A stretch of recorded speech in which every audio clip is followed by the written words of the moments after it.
Desde Panamá hasta México.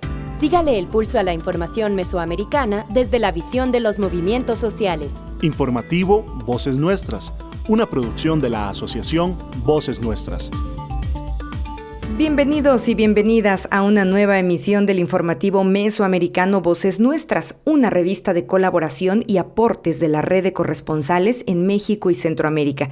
Como cada semana, les agradecemos mucho su atención y compañía en cualquier lugar en el que nos escuchen. Mi nombre es Sandra Luz Cruz y agradezco compartir este espacio con mi compañero Joaquín Tapia. ¿Cómo estás, Joaquín? Saludos, mi estimada Sandra Luz, y saludos también a la audiencia y a los espacios radiofónicos que nos retransmiten.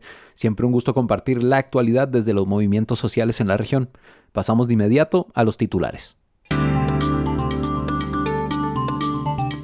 En Nicaragua, el gobierno celebra triunfo en elecciones municipales, pero la oposición descalifica resultados. En Honduras, jóvenes piden plena participación en la construcción de políticas públicas en materia educativa. En Guatemala, comunitarios de Santiago Ixcán exigen pago de mano de obra. Además, organización social y comunitaria ante proyectos extractivistas. En El Salvador, los biofiltros se convierten en imprescindibles para el consumo del agua. En Costa Rica, Política Nacional de Envejecimiento y Vejez lleva más de un año de atraso. En México, luchas por el agua y la energía en América Latina. Una mirada feminista. Aquí se escuchan las voces de las mujeres y hombres que construyen Mesoamérica día a día. Informativo Voces Nuestras. En Nicaragua. El gobierno celebra triunfo en elecciones municipales, pero la oposición descalifica resultados. El pasado domingo 6 de noviembre, más de 3,5 millones de nicaragüenses estaban inscritos e inscritas en el padrón electoral, según datos oficiales. Sin embargo, menos de la mitad asistió a las urnas, en donde resultó ganador de las 153 alcaldías el partido sandinista que dirige Daniel Ortega. Las elecciones municipales fueron organizadas por el Consejo Supremo Electoral, controlado por Ortega, con la participación de su partido sandinista y otros 4 partidos denominados por la oposición como colaboracionistas o zancudos. Brenda Rocha, presidenta del Consejo Supremo Electoral, elogió el proceso y agradeció a la policía y al ejército por el apoyo. Hemos culminado con éxito, gracias a Dios, un ejercicio cívico y soberano, donde la voluntad de la ciudadanía fue expresada en la urna de manera transparente, democrática y en paz. Agradecerle a todos los partidos políticos, sus fiscales, el Consejo Nacional de Universidades, personal técnico del Consejo Supremo Electoral, la Procuraduría para la Defensa de los Derechos Humanos, el Ejército Nacional, nuestra Policía Nacional y sobre todo el reconocimiento a la ciudadanía nicaragüense, al pueblo de Nicaragua que acudió a esta fiesta cívica de elecciones soberanas municipales 2022. Durante la semana previa a las elecciones, las opositoras Unidad Nacional Azul y Blanco y la Alianza Cívica denunciaron que hubo al menos 10 detenciones de opositores que se suman a 220 presos políticos en ese país. La organización cívica Urnas Abiertas, a través de su red de voluntarios y voluntarias en todo el país, documentó una serie de abusos como la utilización de medios estatales a favor de los candidatos del gobierno, las amenazas a los trabajadores del Estado, la vigilancia y hostigamiento a los opositores, la falta de observación electoral, entre otras irregularidades. Ligia Gómez de Urnas Abiertas dijo que el nivel de abstencionismo ha sido el más alto en los últimos 30 años.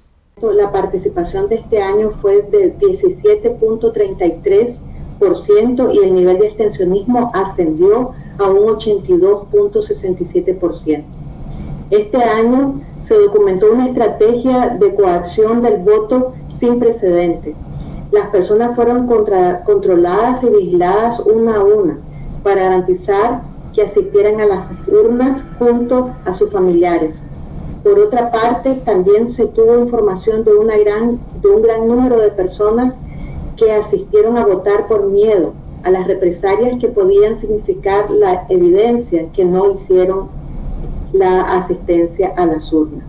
La Comisión Interamericana de Derechos Humanos, CIDH, mediante una publicación previa a las votaciones, dijo que no existían condiciones democráticas al haber más de 200 presos políticos, la ausencia de los partidos opositores en esta contienda y la falta de otras normas de estándares internacionales. Es el reporte que llega de Nicaragua. En Nicaragua, sintonizan el informativo Voces Nuestras a través de los 102.9 FM de Radio Volcán y en Radio Voz Juvenil 97.7 FM. Búsquenos y síganos en Facebook como Voces Nuestras. En Honduras, Jóvenes piden plena participación en la construcción de políticas públicas en materia educativa. El ejercicio del derecho a la educación sienta las bases para la comprensión y ejercicio de todos los demás derechos civiles, políticos, económicos, sociales y culturales, por lo cual se considera un derecho estratégico. De esta forma, no poder ejercerlo limita las posibilidades que puedan tener las y los jóvenes en sus vidas presentes y futuras. Seguimos dando cobertura a la Asamblea de la Campaña Latinoamericana por el Derecho a la Educación, donde se abordó la situación de las juventudes en este tema. La corresponsal Yolani Pérez desde Radio Progreso nos informa. No tengas miedo a luchar. A veces parece el mundo tan grande y tú tan joven y dices, cuando sea grande voy a hacer esto. No, puedes hacerlo en el momento. Hay muchas opciones, muchas oportunidades de todo tipo, organizaciones. Incluso tú, como una sola persona, puedes cambiar todo lo que quieras. Entonces, no porque seas joven tienes menos voz, menos derechos. Así que lucha por ellos. Es Grecia Yapi, de la Confederación de Estudiantes de Secundaria de Bolivia. Como muchos otros jóvenes en América Latina y el Caribe, le ha costado defender en las calles el derecho a la educación gratuita y de calidad. El Estado boliviano, como muchos otros en la región, incumple sus obligaciones para el pleno desarrollo del derecho universal a la educación. En este momento estamos teniendo mucha participación en cuanto a modificación del currículum, en encuentros educativos, entonces siempre estamos ahí tratando de dar representación para que vean que los estudiantes no son como ellos piensan, porque muchas veces, como ya había dicho en un momento, dicen, a los jóvenes les gusta esto y hacen esto, cuando sí, ellos en un momento fueron jóvenes, pero no jóvenes en la actualidad. Entonces nosotros estamos ahí para decir o bien sí o bien no, o sea, nada que ver, tal vez en tus tiempos, pero aquí ya no. No hay alguien que te entienda mejor que tú mismo. Entonces para eso estamos nosotros ahí diciendo qué tal o qué cual y qué necesitamos, qué demandamos y también apoyarles también sus proyectos, tampoco es todo malo. Facundo Fajón, de la Campaña Latinoamericana por el Derecho a la Educación, asegura que como jóvenes piden ser incorporados en los procesos y tomas de decisiones sobre las mejoras en los procesos educativos, ya que serán ellos y ellas quienes recibirán estos conocimientos. Una educación que los escuche, que los incorpore y que los tome en cuenta para la toma de decisiones. ¿Cómo ha sido justamente la lucha de ese movimiento estudiantil en América Latina para lograr ese tipo de educación? Y fue una lucha movilizada, con muchísimas convicciones, con compañeros y compañeras que han dado su vida por la gratuidad y por el derecho a la educación. Y hoy en día creo que lo que los pibes y las pibas reclaman es ser escuchados, militar causas nobles y sobre todas las cosas sentirse parte de esa educación y de esa escuela que quieren construir. No que les consulten qué escuela quieren, sino ser parte de esa escuela que necesitan. En la actualidad, los niños, las niñas y adolescentes con mayor riesgo de abandonar la escuela, entre quienes están los migrantes, los pertenecientes a las comunidades indígenas y los discapacitados, deben de recibir un apoyo educativo especial, lo que supone la construcción de políticas públicas con inversiones que mejoren la calidad educativa, dice Jazmín Elena, de la Red Salvadoreña por el Derecho a la Educación. Porque más allá de un derecho humano a la educación, pues obviamente tenés que generar políticas públicas que te brinden todos esos espacios, materiales, insumos, acceso, infraestructura, pero también una inversión que garantice el tema de calidad. Entonces, más allá de verlo solo como pues una defensa, un derecho, sino que se ejecute como debería de ser y pues que tenga impacto, o sea, que sea un impacto verdadero y que no quede solo como en sí, lo vamos a hacer, sí, queremos hacer, o sea, tiene que ser algo real y que realmente tenga un impacto en las comunidades, porque también sucede de que a veces dicen, vamos a hacer este proyecto en determinado lugar, pero eso no termina de segregar todos los demás espacios donde debería de llegar el acceso a la educación. Yo creo que el gran ejemplo que tenemos aquí ahorita, en la experiencia de la Asamblea CLADE, estando ahí en este lugar, nos deja muy claro que el tema de educación a la escuela que visitamos se remite al tema de la importancia de infraestructura, calidad y que también tengan los recursos necesarios en la comunidad educativa.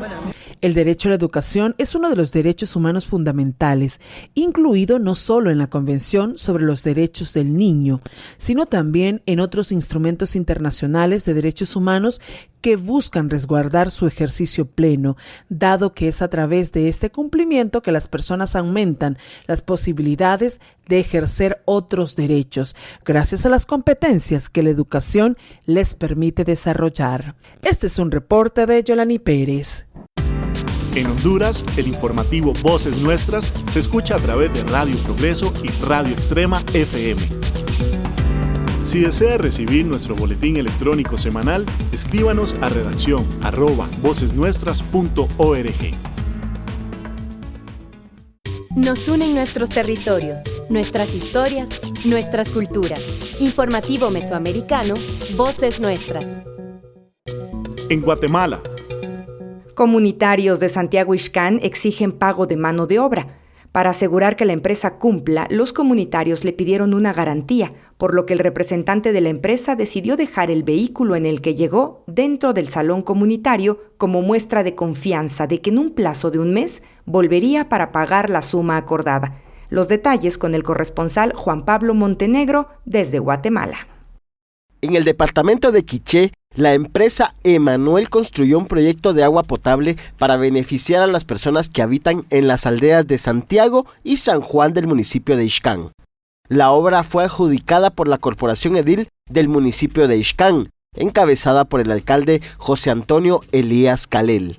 José Raimundo Matón, alcalde comunitario de la aldea Santiago Ixcán, quien también tiene el cargo de coordinador de segundo nivel del Consejo Comunitario de Desarrollo COCODE, explica que el proyecto tiene una extensión de 7 kilómetros de longitud. Desde Santiago Ixcán a San Juan Ixcán tenemos alrededor de 7 kilómetros y todo eso hay que zanjear, hay que caminar, hay que cargar cemento y arena donde no hay carretera, porque sí se hizo nueva vía, la ruta del agua no está a la orilla de la carretera, sino está en el monte, entonces hay que poner mecapal bajo la carga y todavía de San Juan Ixcán para el Nacimiento quizás la misma cantidad de kilómetros y eso implica cargarlo del quintal de cemento a la espalda en esa subida que a pie llega uno sofocado, imagínense con carga, entonces sí la gente sí trabajó muy duro. Los trabajadores pues, son de ahí, por eso que la empresa prefirió hablarle a la asamblea, son de ahí, ellos mismos llevaban su comida de la mañana como cualquier jornalero.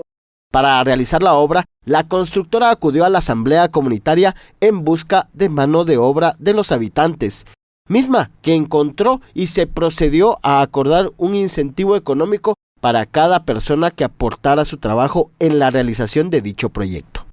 Acudieron a la asamblea y a petición de ellos pues se manifestaron ante los beneficiarios de que si dábamos la mano de obra y a cambio ellos no nos pagaban el total, pero nos daban un incentivo. Eran de 60,000 quetzales y la gente pues aceptó porque también somos gente del campo, trabajadores y pues es un trabajo duro pero que sí se está acostumbrado a hacerlo. Entonces sí, se accedió, se hizo el acta, pero llegó la fecha en que tenía que cancelarse el dinero, no lo dio la empresa. Un total de 60,000 quetzales ofreció la empresa para cubrir el trabajo de un grupo de 485 personas. 123 quetzales con 71 centavos para cada persona, unos $15 con 83 centavos. Así fue el arreglo que quedó registrado en un acta firmada por las autoridades comunitarias. En el trayecto referido, las personas cargaron materiales desde la ruta principal hacia el sitio donde se ejecutó la construcción del proyecto de agua. La empresa, al terminar la obra, expresó a Raimundo Matón que el presupuesto se había incrementado por la compra de materiales, por lo que no podrían pagar los 60,000 quetzales acordados. Esta situación generó descontento en la asamblea comunitaria, situación que les motivó a pedirle a Hugo Quesada, uno de los representantes de la empresa Emanuel, que cumpliera con el pago. Para asegurar que la empresa cumpla, los comunitarios le pidieron en garantía, por lo que los representantes de la empresa decidieron dejar el vehículo en el que llegaron en el interior del salón comunitario, como una muestra de confianza en un plazo de un mes para pagar la suma acordada. Esto sucedió el 15 de octubre de 2022. Él determinó, mejor voy a dejar mi carro.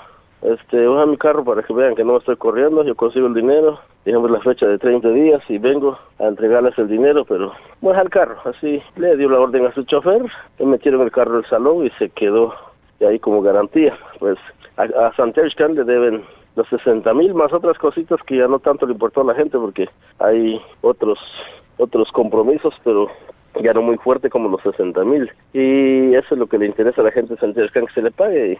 La deuda de la constructora se duplica porque también está involucrado un grupo de la aldea San Juan Ixcán, por lo que la empresa debe pagar otros 60,000 quetzales a las personas que brindaron su mano de obra para realizar el proyecto.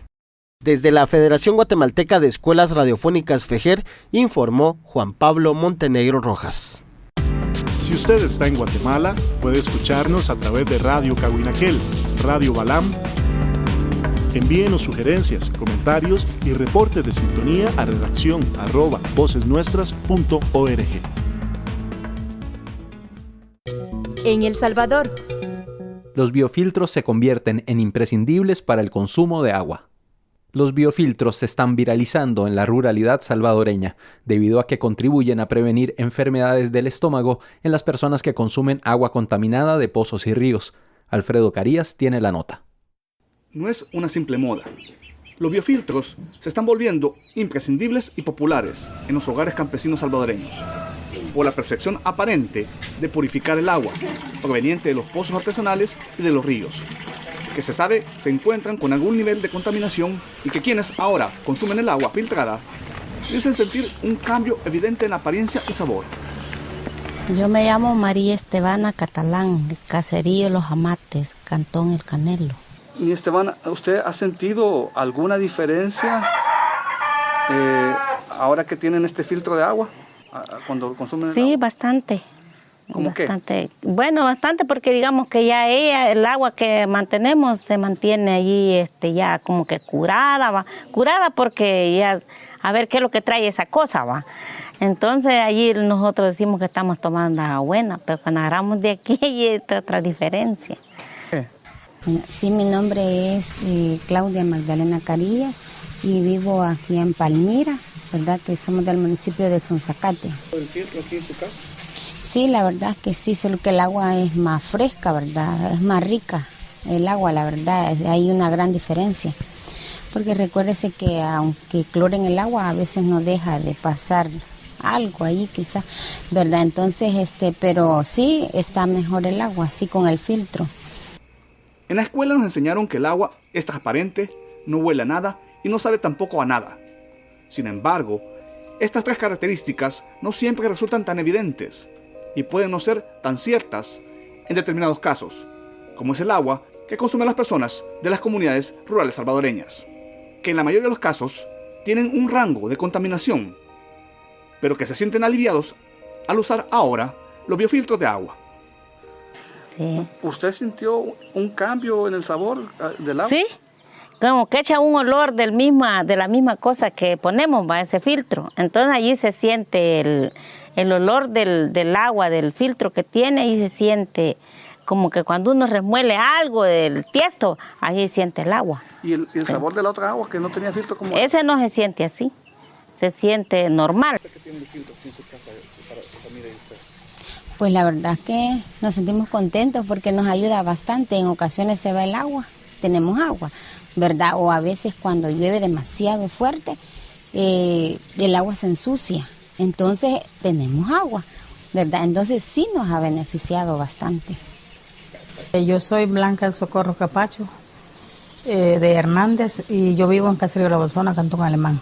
Claro, nos sentimos más seguras, sí, o sea, sin miedo a enfermarlos, pues, porque imagínense, aquí hay varios niños, yo tengo 3 niños a cargo. Entonces, y pues ellos cada ratito pasan tomando agua, les encantó esa agüita, sí, y gracias a Dios está rica la agüita y aseada. Los biofiltros de agua, aunque generan un grado de percepción de satisfacción, esto no significa que en realidad el agua está limpia por completo. Y por eso, organizaciones como la Fundación Maquilisguat, junto con la Asociación Provida, realizan pruebas de calidad del agua de estos sistemas de purificación del vital líquido. Vaya, ahorita vamos a hacer las pruebas de campo, ¿verdad? A lo que es el filtro. Y en este caso vamos a medir lo que es acá con el aparato, ¿verdad? Lo que es la conductividad eléctrica y los sólidos totales disueltos, ¿verdad? Con acá en el Meyer lo introducimos, ¿verdad? Lo que es el electrodo, ¿verdad? Para hacer la medición de esos parámetros. Y acá con este aparato, ¿verdad? Hacemos la medición de lo que es la turbidez. Entonces aquí nos da ya prácticamente, ¿verdad?, cuánto es lo que tiene de turbidez el agua, ¿verdad? Y con las tiras hacemos la medición del pH en el agua, ¿verdad?, que es el resultado del agua ya filtrada directamente. Entonces con estos los parámetros de campo se mide también el cloro residual. En este caso no se mide, ¿verdad?, porque no se le aplica ningún tratamiento más que el biofiltro, ¿verdad? Entonces, esa es prácticamente los parámetros que se miden, ¿verdad? La temperatura también, ¿verdad? En ambiente, y es lo que nos da los resultados de los análisis de campo directamente. Los resultados de los análisis de agua toman un tiempo y sabremos los efectos positivos o negativos del éxito de los biofiltros de agua o su fracaso. Y esto lo sabremos en un próximo reportaje. Pero lo que es cierto, que estos sistemas de purificación de agua son más necesarios en un país de América Central con altas tasas de contaminación de las fuentes hídricas y escasez de vital líquido. Informó para Voces Nuestras desde El Salvador, Alfredo Carías. En El Salvador, usted puede escuchar el informativo Voces Nuestras a través de las radioemisoras Izcanal, Tehuacán, Variedades y La Clave. Le seguimos informando a través de nuestra página de Facebook Voces Nuestras. Noticias con identidad mesoamericana. Informativo Voces Nuestras. En el capítulo 4 de la serie Vientos de Autonomía, excelente producción de la colectiva La Cooperacha, vamos a conocer una experiencia desde Oaxaca. El capítulo se titula La Universidad de los Saberes de los Pueblos. La escuchamos y volvemos con más del informativo mesoamericano Voces Nuestras. De lejos llegan aires frescos, vientos de autonomía. Gobernar desde la Asamblea Comunitaria. Una serie de radios sobre experiencias de autogobierno en Oaxaca, Guerrero y Michoacán. Vientos de Autonomía es una producción de La Cooperacha.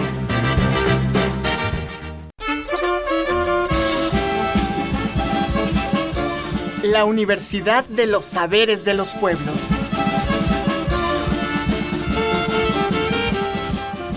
En 2019 se constituyó la Universidad Autónoma de la Comunalidad de Oaxaca. Su origen se remite al modelo comunal, elaborado colectivamente desde la década de los 80, y que identifica la importancia de la asamblea, el territorio, el trabajo comunitario y la fiesta. En la universidad se intercambia conocimiento entre los pueblos oaxaqueños que vitaliza su comunalidad. Gustavo López, coordinador del Centro Universitario de Guelatao, cuenta cómo surgió el proyecto.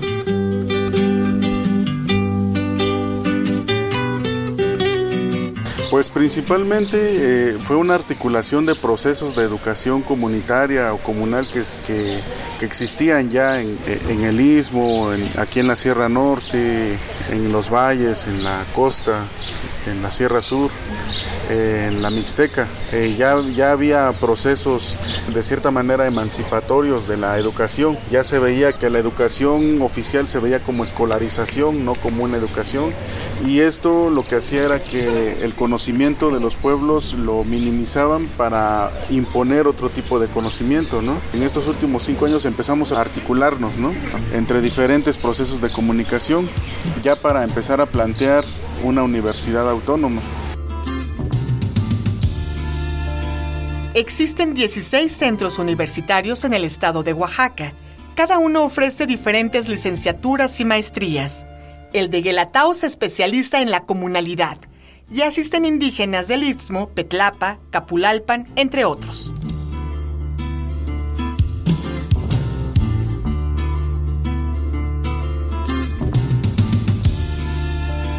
Cada centro universitario comunal decide qué carreras puede impulsar. Aquí en Guelatao, por ejemplo, solo tenemos la licenciatura en comunalidad y la maestría en educación comunal. Se basa principalmente en los 4 ejes que es el territorio, la organización, el trabajo y la fiesta. Pero hay otros espacios donde hay ingeniería en bioconstrucción, licenciatura en medicina comunitaria, licenciatura en gestión comunal, en gestión municipal. Son alrededor de 10 licenciaturas, 2 ingenierías y 4 maestrías. Ahorita tenemos relación con varias universidades. Con Unitierra hemos hecho trabajos prácticos como defensa del territorio, por ejemplo, en Capulalpan. Con el tema del comisariado hemos participado en los encuentros en defensa del territorio. Ahorita, por ejemplo, estamos por firmar un convenio con el Colegio de San Luis de posgrado, ¿no? Para hacer intercambio.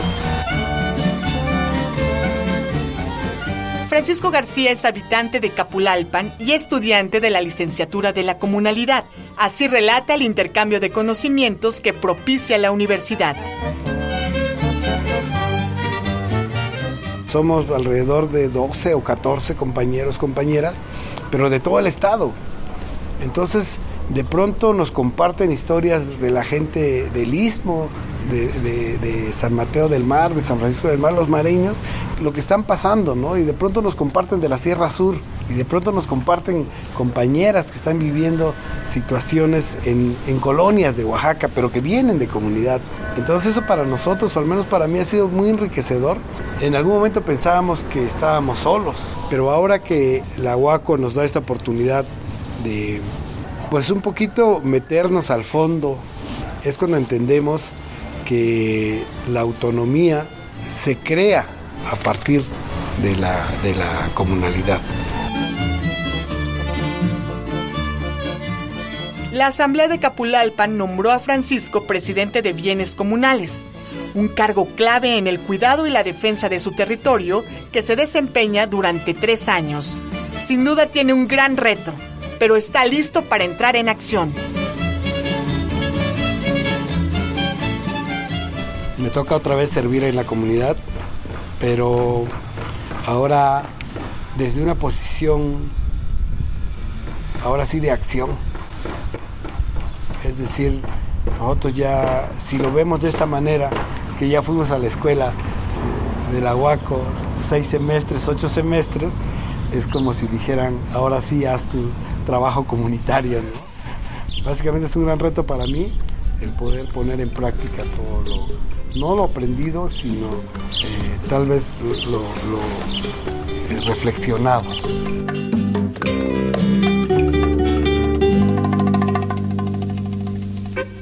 Vientos de Autonomía.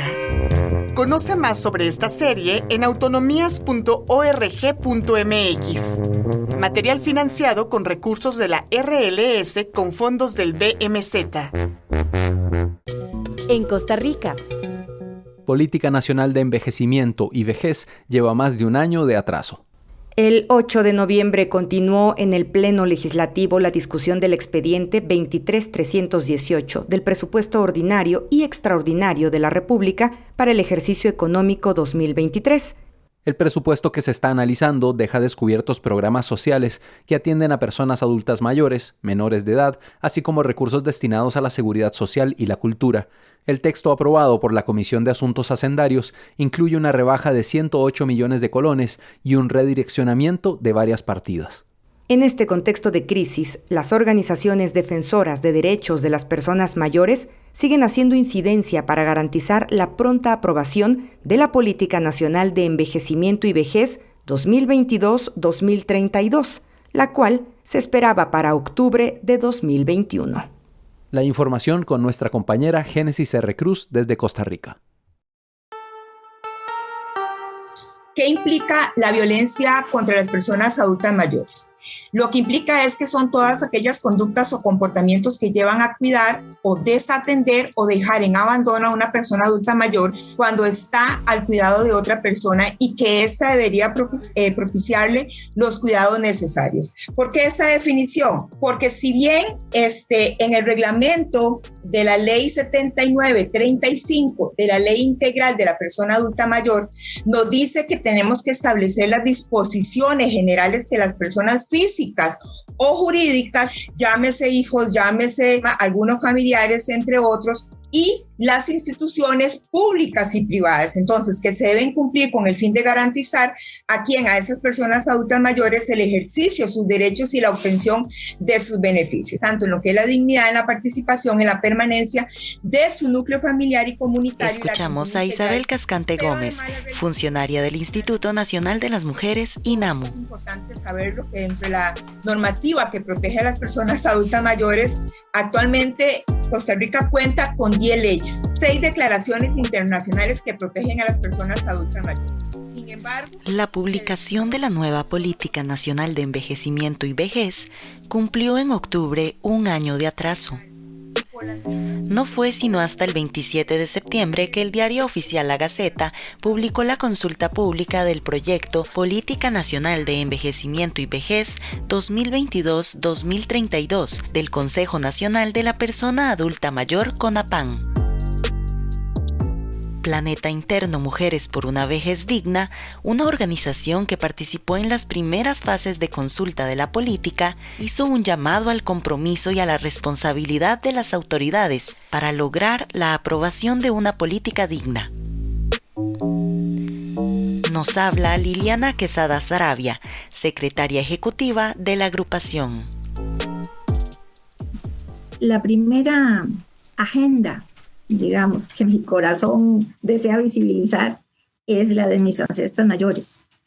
En el movimiento de mujeres y en los diversos feminismos, tenemos que decir que ha estado muy escondido el tema de la vejez, ¿verdad? Muy poco hablamos de esto. Hablar de una agenda pendiente, digamos, en este caso de las mujeres mayores, es hablar de incidencia social, hablar de incidencia política como ciudadanía organizada que somos. Y algo que yo quisiera resaltar hoy acá es que la incidencia hacia afuera pasa necesaria y paralelamente por incidencia en el propio autocuidado. Y es estar en la conciencia de que las acciones que hacemos para proteger derechos, para mejorar el bienestar de las mujeres, pues camina de la mano con recordarnos siempre quiénes somos, cuáles son nuestras necesidades individuales, nuestros sueños. Nuestros ritmos son ahora otros, son otros nuestros ritmos por la edad que tenemos. Y esto se combina con el reto tremendo que tenemos, con esta incertidumbre que se ha instalado en el mundo a partir de la pandemia y de la crisis global que tiene la humanidad. O sea, ese es el contexto en el que nosotras hacemos incidencia y queremos visibilizar una agenda. Avanzamos también para participar de manera responsable y con fundamento en los procesos de consulta que se han realizado desde el año pasado, ¿verdad?, de cara a la política de envejecimiento y vejez al 2030, ¿verdad? La oportunidad en estos siguientes 10 años, digamos, para que se materialice la política de envejecimiento y vejez, pues pasa realmente porque intencionemos como sociedad un cambio, ¿verdad?, en este paradigma del envejecimiento, de la mano con la decisión política para ubicar fuentes de recursos, porque efectivamente con la disminución presupuestaria del sector social no se sostiene ninguna política.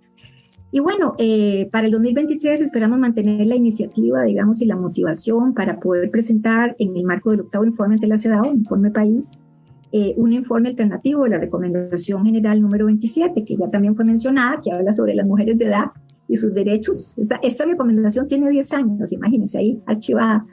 Entonces, qué importante, ¿verdad?, es que podamos hacer este proceso y convertir este informe también en una herramienta para que las mujeres mayores en el país se vayan posicionando, digamos, de mejor manera. Desde la Asociación Voces Nuestras en San José, Costa Rica, un reportaje de Génesis R. Cruz. En Costa Rica, escuche el informativo mesoamericano Voces Nuestras a través de la 870 UCR y Radio Anexión de Cañas. Escúchenos en línea y descargue esta producción en vocesnuestras.org. En Guatemala. Organización social y comunitaria ante proyectos extractivistas. Guadalupe García, directora del Observatorio de Industrias Extractivas, nos comparte un análisis de la consulta municipal de vecinos y vecinas realizada en Asunción Mita. Aboga por la información real de impactos y efectos que el extractivismo produce en los territorios. Los detalles de la información con el corresponsal Herbert Reyes.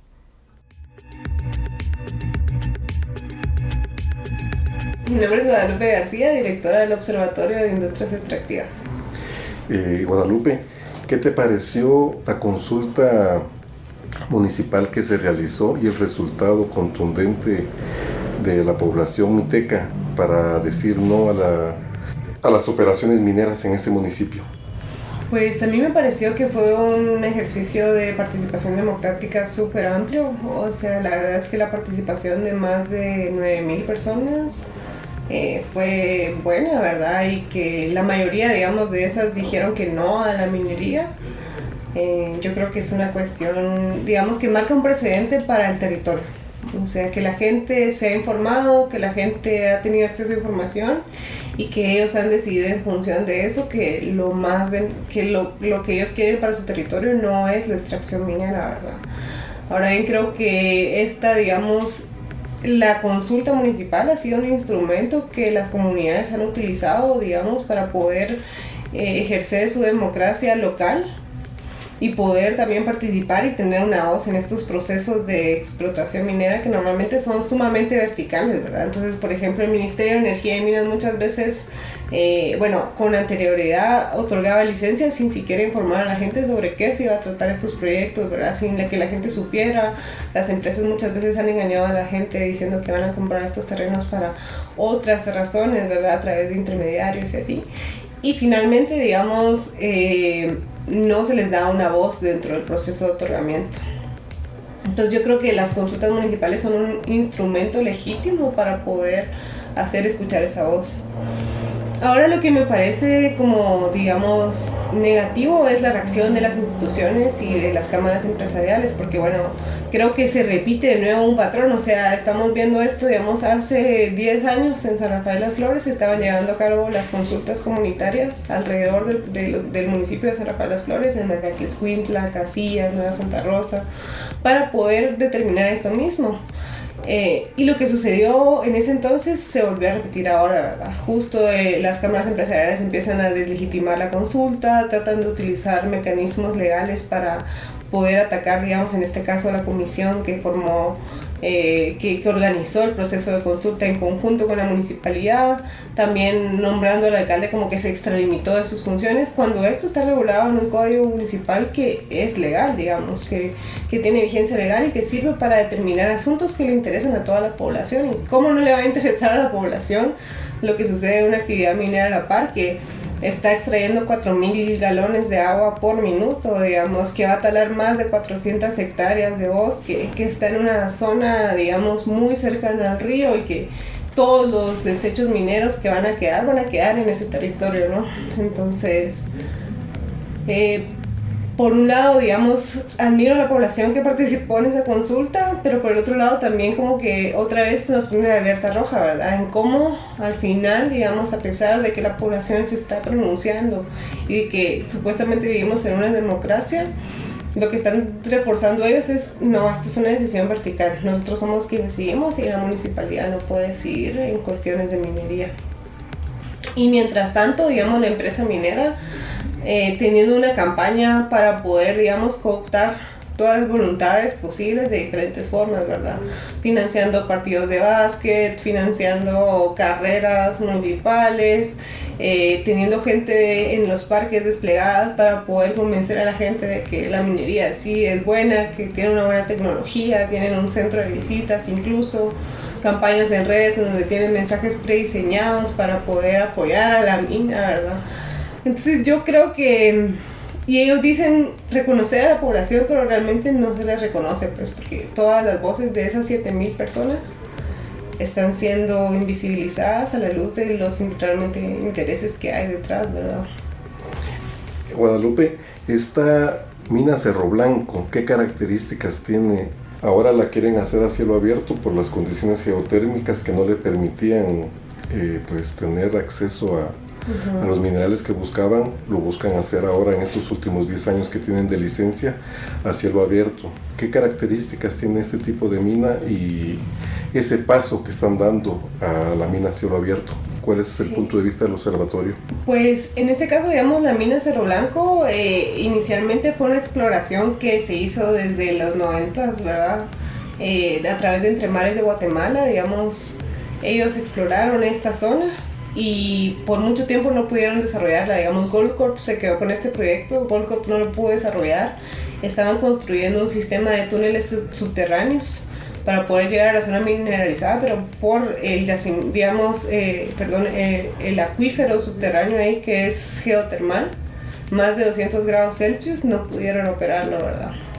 Entonces por mucho tiempo quedó ahí hasta que vino esta nueva empresa, Bluestone Resources, que es parte de un grupo que se llama el Grupo Lundin. Es una familia sueca-canadiense que ha por, digamos, ya generaciones dedicado a la extracción tanto de petróleo como de minerales, y que ahora pues vienen a Guatemala con la intención de poder, digamos, implementar este modelo a cielo abierto, porque no pudieron técnicamente hacerlo subterráneo, lo cual pues tiene otras implicaciones, ¿verdad? Porque la cantidad de material que van a extraer, yo creo que una de las características principales es eso, ¿verdad? La cantidad de material que van a extraer son 175 millones de toneladas de material de roca estéril que tiene posibles, digamos, consecuencias físico-químicas a la tierra, al agua, de contaminación, que van a quedar siempre en ese territorio y que también tienen el riesgo de poder tener un deslizamiento, ¿verdad? Entonces, esa es una de las características principales. La segunda también diría yo es que este proyecto también, mientras esta licencia tuvo que haber sido caducada desde hace años, porque por años no reportaron, digamos, operación, y lo que dice la ley de minería es que una licencia tiene que caducarse si no explota, ¿verdad? La licencia tiene que quedar sin vigencia. Y a pesar de que incluso los mismos técnicos del Ministerio de Energía y Minas en repetidas ocasiones dijeron que esta licencia se debía cancelar, al final la empresa argumentó que estaban en actividades de mantenimiento y lograron mantener la licencia. Es más, uno de los funcionarios que trabajaba para Entre Mares, que fue director de Marlin, entró en el 2015 en el gobierno de transición y otorgó la licencia geotérmica como una excusa también para mantener, digamos, el control de esa zona. La licencia geotérmica del proyecto MITA existe, pero de igual forma no está vigente, no está operando. Y a pesar de que no está operando, también los mismos mineros venden como de que ellos van a tener su propia generación de energía, entonces que van a ser como neutrales en el tema del consumo de energía, pero no es cierto, porque la planta geotérmica no está sirviendo. Y otra de las características que yo creo que es también esencial en este proyecto es que, bueno, toda esa cantidad de materiales van a pasar por Asunción Mita, ¿verdad? Toda la extracción, los cientos de camiones que tienen pensados pasar a diario con materiales, pero también todo el transporte de los químicos que necesitan para el procesamiento, como el cianuro, ¿verdad? Se habla muchas veces de los riesgos del cianuro en el proceso de extracción y después que quedan en los relaves. Ellos dicen que los reducen, digamos, a cierta cantidad que ya no es contaminante, pero también está el riesgo del transporte mismo de estos reactivos, ¿no? Entonces digamos que eso es un tema, y lo digo porque la calle que dirige de Asunción Mita a donde se ubica el proyecto minero, digamos, también es una zona en donde hay grandes árboles, grandes guanacastes que también deberían ser protegidos y que pueden ser afectados por esta actividad, pero que incluso ahorita ya vemos una de las afectaciones, que es que el puente se haya derribado, el puente que comunica las comunidades de Asunción Mita con esto. Las comunidades siguen incomunicadas hasta el momento, gente que ha perdido negocios por esto, ¿verdad? Y es porque la mina decidió construir un puente arriba del puente original y socavó todas las paredes del río, ¿verdad? Y eso es algo que ellos no reconocen como responsabilidad. Y ahora, pues, incluso en algún momento van a decir como, bueno, nosotros vamos a construirlo, ¿verdad? Solo para quedar bien con la gente, cuando fueron ellos quienes causaron el problema con el puente original. Yo creo que hay que mantenerse organizados e informados. Creo que esa es una clave, ¿verdad?, para poder debatir a la empresa, porque la empresa siempre trata de minimizar los impactos, ¿verdad? Yo creo que ese es un tipo de violencia y que hay que estar atentos a esos tipos de violencia, porque en la escalada de la violencia de los extractivismos, primero es la falta de acceso a información y el segundo es esta minimización o ridiculización de los riesgos, ¿verdad? Entonces yo creería que realmente hay que poner sobre la mesa qué es lo que estamos poniendo, ¿verdad? Y sobre todo como en estos momentos en donde atravesamos momentos de crisis climática, en donde todas esas decisiones son vitales, ¿verdad? Entonces que tenemos que estar muy atentos a todas las decisiones que se toman. Todavía no se ha aprobado el estudio de impacto ambiental y creemos que todavía hay momento para poder seguir teniendo incidencia en que se escuche la voz de la población. La industria extractiva en Guatemala genera daños irreversibles en el hábitat de las regiones. Las ganancias de dicha actividad quedan siempre en beneficio de las empresas. Desde la ciudad de Guatemala, reportó para el informativo mesoamericano Voces Nuestras, Herbert Reyes. Con la visión de los movimientos sociales. Informativo Voces Nuestras. En México. Luchas por el agua y la energía en América Latina. Una mirada feminista. Es el diálogo que se llevó a cabo a fines de octubre en Cholula, Puebla, lugar al que llegaron mujeres de varios países de Latinoamérica para dialogar y debatir sobre sus procesos de lucha. De este diálogo participaron Miriam Vargas de México, Francisca Fernández de Chile y Ángela Cuenca de Bolivia, todas defensoras de los territorios desde sus trincheras. ¿Cómo viven la criminalización por su lucha? Ellas mismas nos responden. Cuando hablamos de criminalización, sobre todo de vulneración de derechos, y cuando hablamos de nosotras, de las mujeres, de nuestras hermanas de las comunidades, no podemos dejar de pensar en que estamos viviendo bajo un modelo de imposición, ¿no? De imposición sobre nuestros cuerpos, sobre nuestros territorios, ¿no? Y esto se va convirtiendo también en unas formas de violencia. Hablar del agua es también hablar de la conexión con los derechos. Y refiriéndonos también a las violencias que se van generando en torno al agua, la imposición en el territorio y en nuestros cuerpos, allá identificamos la violencia medioambiental contra las mujeres, que es una forma de vulnerar nuestro derecho a la vida. ¿Por qué? Porque nos están quitando el derecho al agua, el derecho a la salud, el derecho a la alimentación, el derecho a la economía. Y por si fuera poco, tenemos que vivir una serie de violencias, ¿no? Una violencia estructural que viene con la violencia física, la violencia sexual, la violencia psicológica. Allá las compañeras es todo el tiempo estar pensando, ¿y ahora qué voy a hacer si no tengo agua? ¿Cómo les voy a dar alimento a mis hijos? O sea, es permanente, ¿no? El hecho de denunciar estos casos también es un motivo para que sean criminalizadas, para que sean atacadas, y no solo por el Estado, sino también en las mismas organizaciones. Qué difícil es poner nuestra voz hasta en nuestras comunidades, ¿no? Cuánta división se va generando por este tipo de empresas que nos van atentando. Entonces la criminalización tiene que ser trabajada desde las organizaciones, ¿no? El hecho de formar redes, el hecho de acuerparnos, el hecho de tener estas alianzas son algunas formas con las que podemos salir adelante, porque realmente el defender la vida, el defender nuestros derechos no es un crimen, no nos pueden criminalizar por eso. Nos criminaliza el Estado, nos criminalizan los empresarios, nos criminalizan los medios de comunicación masivos, pero también la propia izquierda institucional. Yo siempre cuento, no quiero dar detalles, pero estuve 5 años en Fiscalía por la defensa del Cerro Blanco, donde estoy junto a 2 compañeras, siendo que la organización nuestra es mixta, donde tenemos compañeros que son bastante machistas y podríamos decir que sus procesos de lucha también son violentas, pero a quienes nos criminalizaron finalmente, a 3 compañeras. Yo siempre digo, sentía que tenía más dignidad si estaría en Fiscalía por la derecha o por una empresa y no por un alcalde de izquierda. O sea, imagínense lo complejo que es la situación y además tratando de arreglar esto. Entonces, queremos decir que hay una criminalización muy cruzada y que es compleja. Quizás la más evidente la del Estado y de la derecha, pero también qué sucede cuando se criminalizan otras opciones de lucha. Cuando muchas veces ha dicho, por ejemplo, en la revuelta se validaron distintos mecanismos de lucha, pero hoy nuevamente hay una criminalización de quienes tomaron una vía quizás más violenta para resistir en las calles y a las comunidades. Es un tema no resuelto que creo que es algo que también tenemos que conversar entre nosotras. Y muchas de esas criminalizaciones además es a compañeras. O sea, eso me parece muy importante. Por otra parte, hay una criminalización obviamente racializada, racista.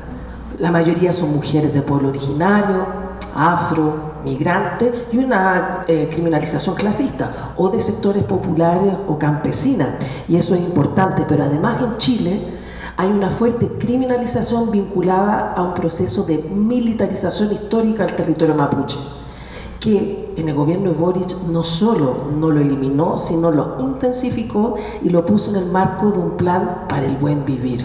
Por favor, o sea, una falta de respeto para el pueblo mapuche, dando experiencias de resistencia que hablen de buen vivir.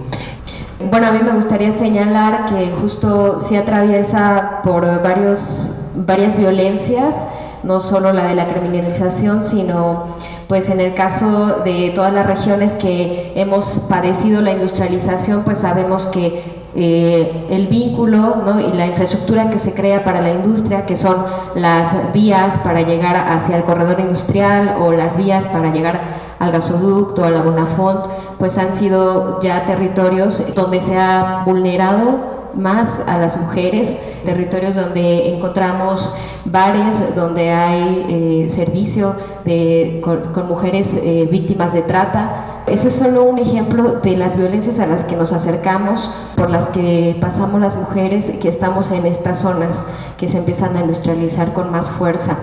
Otra violencia pues es justo que exista solamente la opción de ser obreras y ya no poder sembrar el campo, ¿no? Ahora dedicarnos a trabajar en todas estas plantas industriales que existen. Y por otro lado, también la violencia sí es distinta cuando es criminalización hacia las mujeres que cuando es hacia los hombres. Sí tiene que ver con la estructura patriarcal y sí tiene que ver también, por ejemplo, aquí en Puebla, a nuestra compañera Enedina Rosas Vélez, cuando fue detenida, pues ella estuvo en condiciones de hacinamiento, porque los egresos para mujeres en Puebla y, si no me equivoco, en todo el país, tienen condiciones mucho más precarias que las de hombres, por ejemplo. Entonces, las mujeres que caen en cerezos, pues la vida ahí no es de por sí, pues estar en un cerezo ya tiene niveles muy graves de violaciones a derechos humanos, y ahora, hablando de mujeres, pues es mucho más fuerte. Quisiera apuntar bastante también que, aunque pareciera ser que la criminalización a veces es más fuerte hacia los hombres, son las mujeres quienes en la mayoría de las ocasiones acuerpan esta defensa. Son quienes van a estar en las campañas para la liberación de los presos, quienes van a estar en las campañas para la búsqueda de los desaparecidos, las desaparecidas. Son sobre todo mujeres quienes están al frente, y eso significa e implica que mientras que se criminaliza la lucha por la defensa del agua, de la defensa del territorio, se está criminalizando en gran medida pues a todo este grupo de mujeres que acuerpa, como lo hemos visto ahora, por ejemplo, con las compañeras guardianas del río Metlapanapa, compañeras, sobre todo mujeres, que han estado saliendo pues a estos espacios a compartir. Entonces, esto atraviesa por pensar dónde recae la responsabilidad del cuidado de la vida. Tiene mucho que ver con esta relación como mujeres, cómo nos situamos y cómo nos relacionamos con el territorio, pero también cómo estas comunidades mismas de resistencia son sostenidas por nosotras como mujeres. En México, el informativo Voces Nuestras suena a través de Radio Teocelo y Radio Guayacocotla. Escúchenos en línea y descargue esta producción en vocesnuestras.org. Si tiene información, sugerencias o comentarios, le invitamos a escribirnos a redacción@vocesnuestras.org. En Twitter somos Voces Nuestras. Ha llegado el momento de despedir la emisión 756 del informativo mesoamericano Voces Nuestras, Como siempre, nuestro agradecimiento al esfuerzo y trabajo de la red de corresponsales que desde sus países mantienen el pulso de sus contextos sociales. Muchas gracias también a ti, querido Joaquín, por acompañar esta emisión. Gracias, querida Sandra Luz. Siempre un gusto compartir micrófonos contigo y me despido invitando a que nos sigan en el sitio web vocesnuestras.org, donde podrá encontrar esta producción y más material informativo y educativo. Hasta pronto. Informativo Mesoamericano Voces Nuestras, una producción de la Asociación Voces Nuestras con el apoyo de la Red de Corresponsales, representantes de medios y organizaciones de Centroamérica y México y el apoyo de Rosa Luxemburg Stiftung y Pan para el Mundo.